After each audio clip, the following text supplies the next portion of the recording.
Mon nom est Jean-Louis de Brouwer et je suis le nouveau directeur pour les opérations à l'aide humanitaire et à la protection civile d'ECHO. Alors nous nous trouvons aujourd'hui à Haïti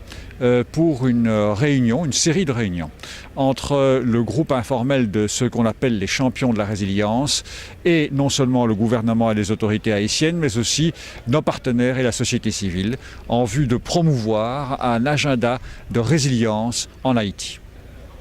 Ma conviction profonde est que la résilience et sa mise en œuvre sont des agendas clés dans des pays tels que Haïti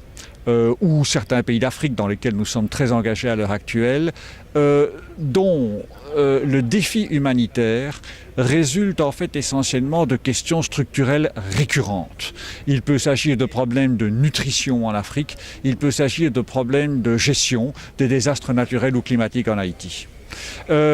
En affrontant et en développant un agenda qui soit celui de la résilience, nous ferons en sorte, comme le disait un participant à une des réunions auxquelles j'ai assisté, que à chaque crise, on ne fasse pas 5 pas en arrière par rapport à 2 pas en avant que l'on venait de faire en matière de développement du pays concerné. Nous avons nous avons été confrontés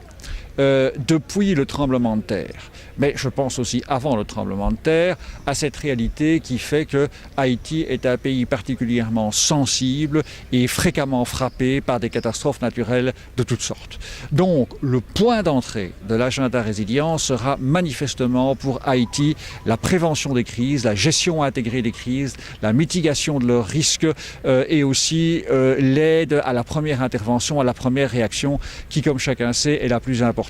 Ce sera le point d'entrée et il est clair qu'à travers nos actions, notamment à travers le programme d'IPECO, nous sommes aujourd'hui appréciés